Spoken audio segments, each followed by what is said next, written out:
Baik, bismillah. Assalamualaikum warahmatullahi wabarakatuh.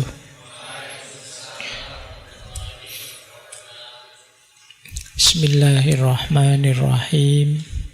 Alhamdulillahi rabbil alamin. Wa bihi nasta'inu ala umurid dunya waddin.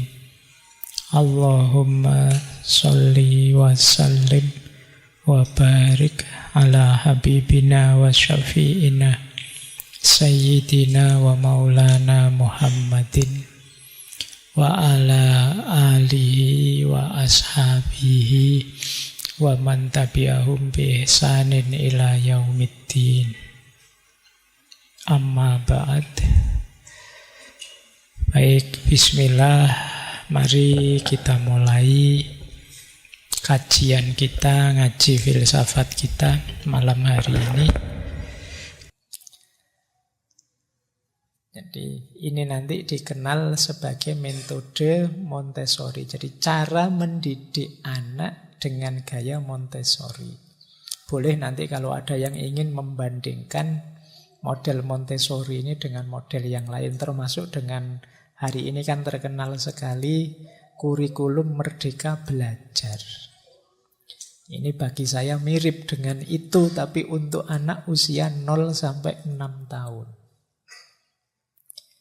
Nah, itu bagi saya lebih penting diawali dari usia awal ini. Apa sih bentuk pendidikan metode Montessori itu? Yang pertama apa? Kita sediakan suasana pembelajaran yang menstimulasi, mendorong mereka untuk ingin tahu dan sampai akhirnya mereka tahu sesuatu. Biarkan anak-anak belajar dari lingkungannya, tapi lingkungannya ini kita kondisikan. Ya kalau gak dikondisikan hari ini nanti tidak karu-karuan. Nanti, ya biarlah aja lah bu adik biar belajar sendiri, tapi ya tiap hari yang ditonton kamu yang TikTokan, Ibu yang sedang asik nonton drakor, terus bapaknya, ya dia kalau lihat itu terus ya belajarnya itu.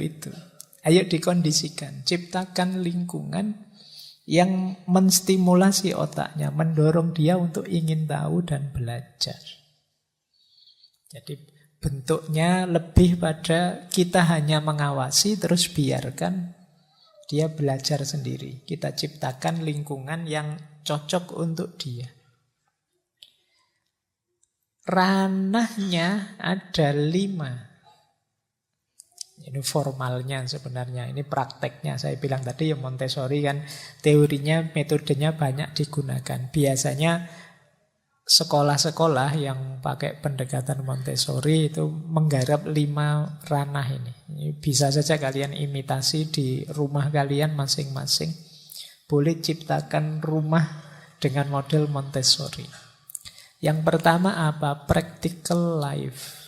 Practical life itu ini sederhananya melatih mereka untuk mampu melakukan hal-hal praktis yang membuahkan kemandirian mereka.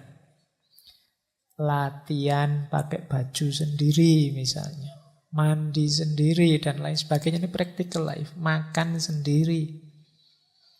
Jadi biar saja mungkin makan sendiri di awal terus makanannya jatuh semua, nasinya kececeran semua. Tidak apa-apa, pelan-pelan sampai di titik mereka bisa makan sendiri. Jangan dimarahi, biarkan dia eksplorasi. Biarkan dia ngerti betapa tidak nyamannya makan sambil kececeran. Sampai dia belajar kemudian, oh iya ini jangan sampai hati-hati, tidak kececeran. Ini practical life. Sampai dia mandiri.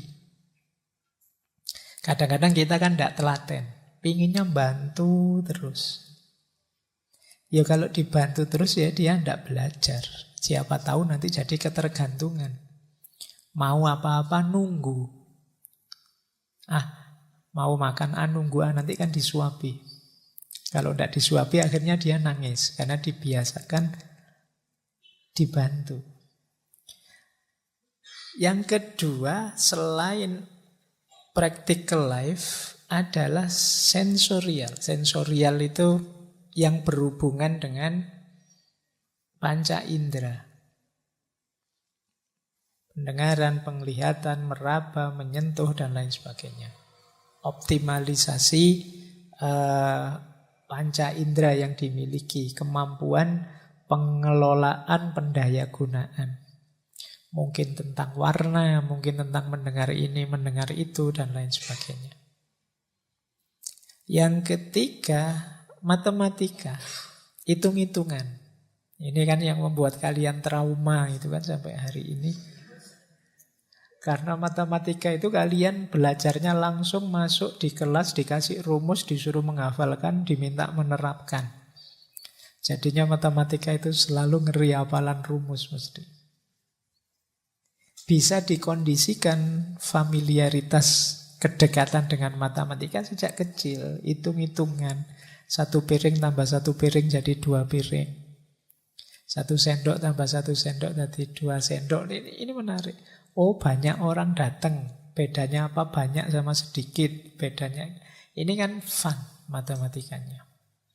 Belajar dari lingkungan. Yang keempat, ranahnya adalah cultural. Jadi tentang budaya, lingkungan sekelilingnya. Ketemu orang yang lebih tua, salim ya. Ketemu yang muda, tidak boleh gegeran ya, cultural. Jadikan dia manusia yang berbudaya. Ngerti adatnya hidup. Dan yang kelima tentu saja bahasa. Bahkan kata Montessori yang diserap anak pertama itu biasanya bahasa. Yang anak belum bisa jalan, itu kan belum bisa ngomong banyak dan lain sebagainya, itu pendengarannya fungsi dulu, dia mendengarkan bahasa dulu. Makanya kalau lingkungannya isinya orang misuh-misuh terus, ya jangan heran, cara ngomong, diksi dan lain sebagainya niru. Mungkin tidak hanya kata-katanya, mungkin intonasinya juga begitu. Kenapa ya orang daerah sana kalau ngomong tinggi-tinggi? Tinggi semua, jangan-jangan. Ya karena memang yang didengarkan itu. Atau yang daerah sini kok lembut-lembut. Dan rata-rata begitu semua, ya karena memang dia menyerap itu dari lingkungannya sejak anak-anak. Nah, mulai garap ranahnya. Saya tidak tahu kalau usia-usia kalian ini bisa tidak ya dimulai dari nol terus diajari lagi. Kayak anak kecil biar beres kok. Kelihatannya hidupmu banyak yang tidak beres. Ayo, kalau komputer itu di reset, diinstal ulang gitu ya biar jernih lagi. Kita mungkin terlalu banyak menyerap yang tidak beres. Tujuan utamanya apa? Discovery and liberation of child. Discovery itu menemukan. Kita temukan mutiara yang berharga dari anak ini. Kalau dalam bahasa agama, Allah tidak pernah menciptakan sesuatu, menghadirkan sesuatu itu sia-sia. Pasti sangat bernilai, pasti sangat penting, pasti sangat berharga. Tergantung kita bisa menemukannya atau tidak, menghidupkannya atau tidak. And liberation itu kita bebaskan dia sesuai potensinya. Tidak kita penjara dia dalam keinginan-keinginan kita, cita-cita kita, target kita, misi, ambisi kita. Biarkan dia dengan keinginannya, biarkan dia dengan keunikan, keistimewaannya. Jadi ini tujuannya itu, metode ini. Jadi anak tidak dibiasakan, diatur-atur, dilarang-larang sejak kecil. Tapi dibiasakan mandiri. Memutuskan sendiri, memilih sendiri. Mengerjakan apa-apa sendiri. Nah ini istilahnya discovery and liberation of child. Diharapkan nanti lahir anak yang mandiri, tanggap lingkungan, punya banyak kemampuan ini itu, disiplin, kreatif, mampu bersosialisasi. Nah, ini kalau diucapkan itu indah ya, kalau ada anak kayak gini. Cuma ya prosesnya perlu sabar. Banyak di antara kita itu kan yang sabar, pinginnya instan terus. Gimana caranya Indonesia ini 2-3 tahun ke depan itu bisa pendidikannya melampaui? Tidak bisa. Harus ada step-step, tahapan-tahapannya. Jadi harus tahu ini dulu baru ini. Kalau sudah tercapai ini, target selanjutnya. Karena saya lihat kadang-kadang saya jadi dosen sekian tahun terakhir ini kurikulum itu ganti 3-4 kali. Saya tidak mempermasalahkan yang bagus yang mana. Insya Allah bagus semua.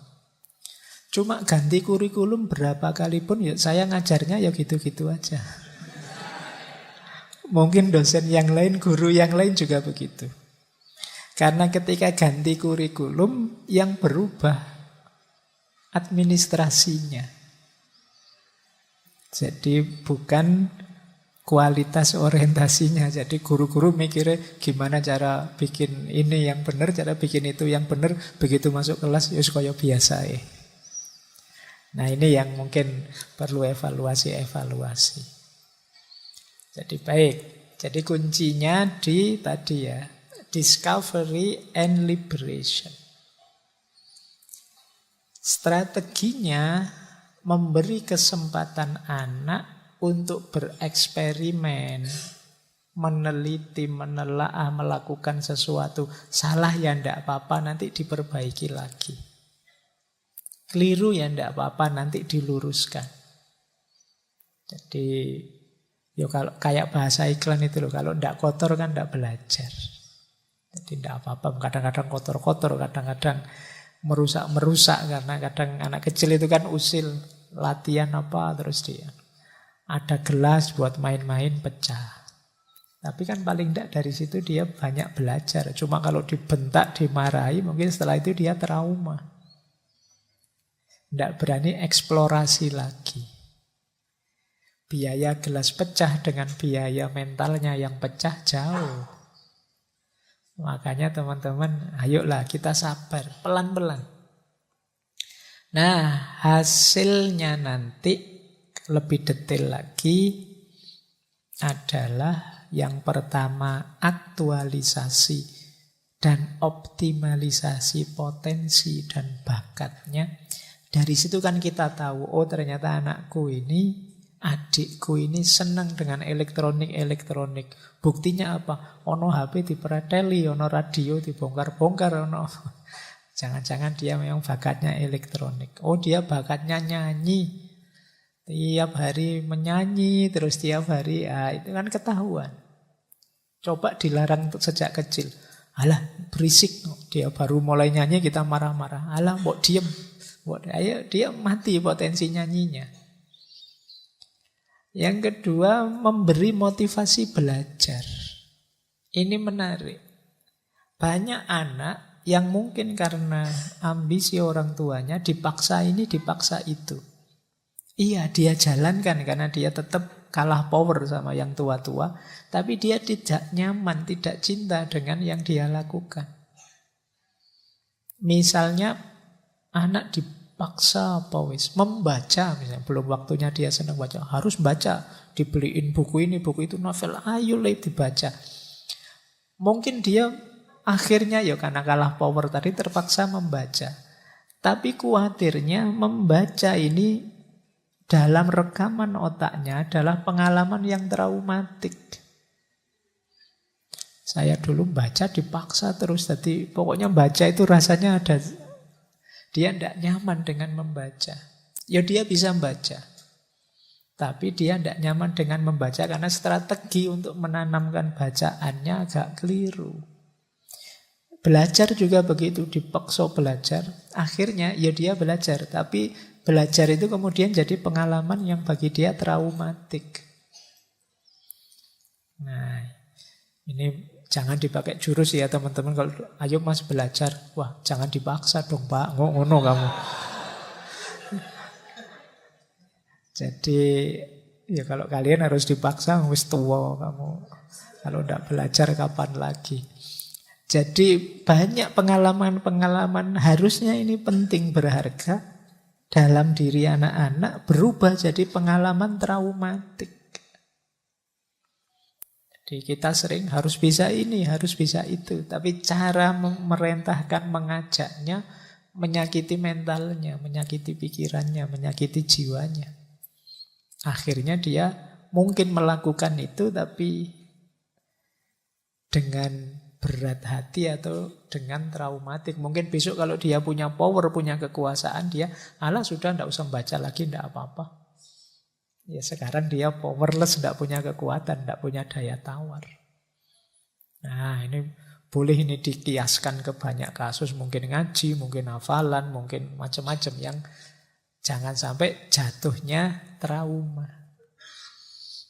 Baik, nah inilah misinya metode Montessori.